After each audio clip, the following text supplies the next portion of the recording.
Now, frequent leadership changes in the Niger Delta Development Commission, NDDC, have severely impacted the agency's ability to deliver on its mandate of developing the oil-rich Niger Delta region.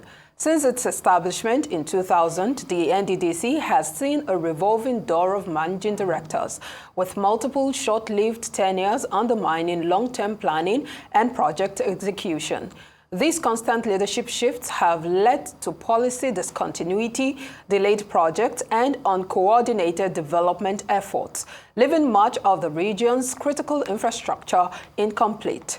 Critics argue that the politicization of the NDDC and interference from vested interests have contributed to this instability, preventing the agency from achieving its core mission of improving living conditions in the Niger Delta. Now, joining us to discuss the need for leadership stability in the NDDC and how changing MDs in the past has stagnated development in the region, and the importance of not changing the managing director to allow him consolidate on his achievement, is River State APC women leader and an NDDC stakeholder, Oghogho, Joyce Emeni.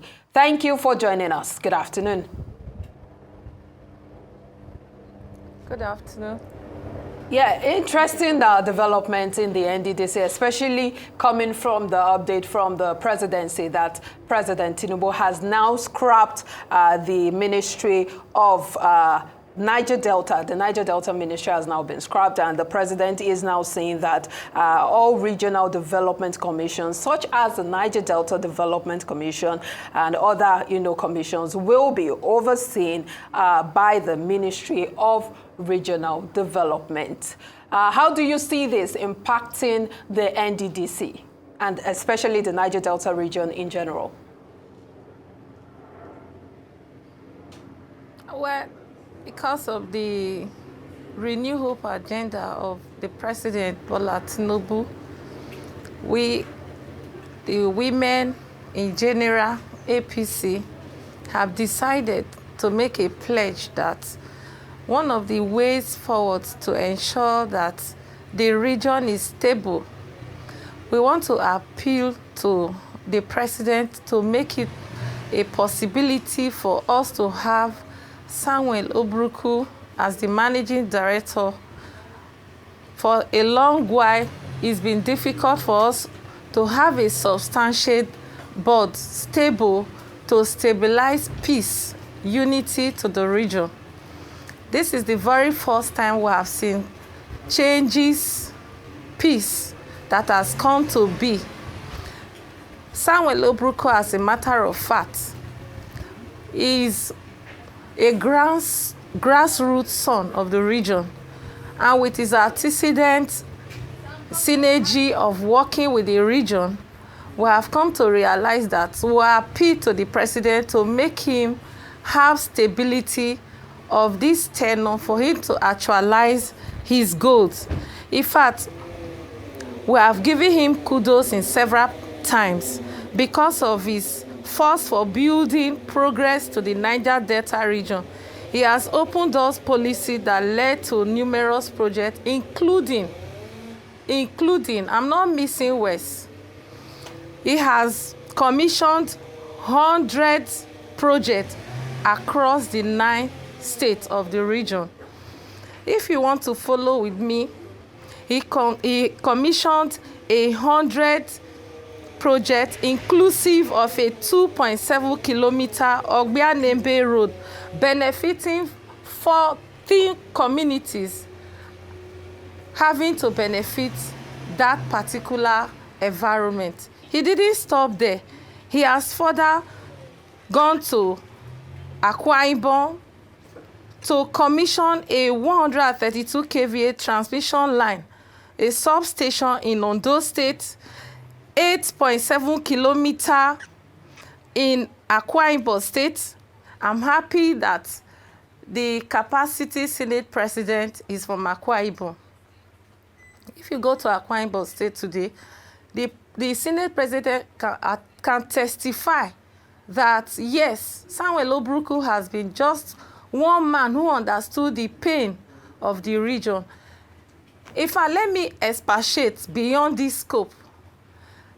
Within the 9 Niger Delta states as we speak, our governors can also testify that these lightning projects across the region are NDDC projects that are sustainable in so many of these states.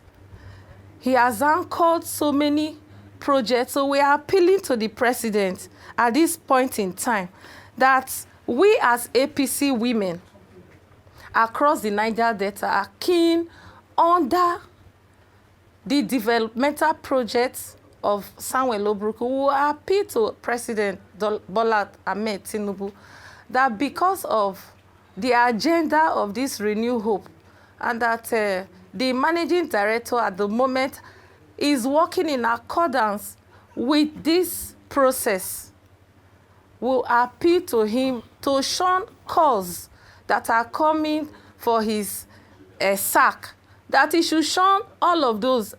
Let him focus and be able to make sure that this Renew Hope agenda is coming to accomplish. So we stand to say that the president should please, at this point in time, stay with him, allow him to work and finish up his project plans so that we can have a sustainable development. Now, very well said, but I'd like us to pause a bit, on Dr. Samuel Ogbuku and talk about the breaking news that we just received. The breaking news is that the federal government has scrapped the Ministry of Niger Delta, and instead all regional development commissions will now be under the new Ministry of Regional Development. What are your thoughts on this particular issue? As long as the Renew Hope agenda is concerned, none of the APC is going to go against the plans and focus of the president. He knows how best to do it. We are only appealing that at this point in time, he should give us a very short time for the managing director should be able to accomplish some of these projects that are already enrolling in the region. That is our stake. So you're okay with the representation of the APC? Yeah, so does this mean that you're okay with the latest development, that's the scrapping of the Ministry of the Niger Delta Ministry? You don't think it would have any impact on the operations of the commission or the region generally? The president can't scrap back the commission at the moment. Bola Ahmed Tinubu is a man that understood the process. So scrapping it can just be a process that is ongoing. But what we are appealing today is let him give us some time to be able to finish up most of the projects that are ongoing. That's what we're saying. Okay. Now, we understand clearly what you're saying. So I'd like to ask you, since you're, bent on discussing the leadership of Dr. Samuel Ogbuku, what do you think has been responsible, for this high leadership turnover in the NDDC? Why has there been a frequent change of leadership, and, how can it be stopped moving forward? The leadership change we talked about is not for this Renew Hope agenda. It's been in the past. It's been there for a long time. We have not had a substantiate MD. This is the first time for a long time. During the Muhammad Buhari's regime, we didn't have a substantiate board. So when you say substantiate board, it's a board that have come to stay. This is a board that needs all team management, stakeholders, founding fathers, everybody collaboration together for us to discuss the needs and quarter for the development of the region. So that's why I'm saying that scrapping the NDDC or collapse the NDDC will not be of any benefit to us as owners of the region. So let us have an open discussion to why anybody for any reason will want to scrap NDDC.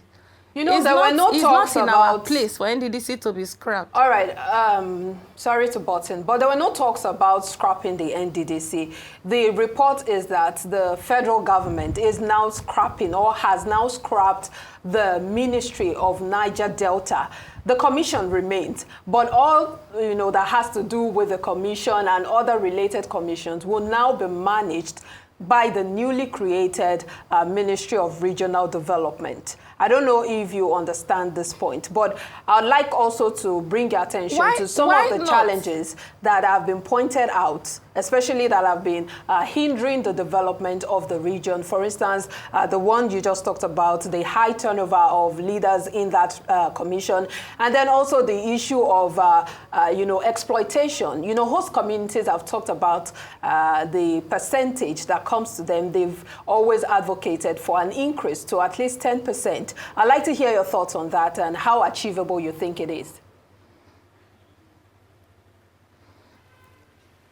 Where all of those things are developmental projects, we are not disputing the fact that if all of those things come to play, it's going to be to the detriment of the Niger Delta people. No, we are saying that whatever plan that will enroll should have time. The president should be able to give us some little time for this ongoing project to have completions and commissioned before whatever next level plan is okay by us. We are all APC. So the only thing we are avoiding here is we do not want the opposition to strategize on how they can steal up the treasure from our hands. We will not take it. Okay. Because the region belongs to us. Well, very well said. River State APC women leader and NDDC stakeholder, Oghogho Joyce Emeni, thank you so much for joining us on Newsday.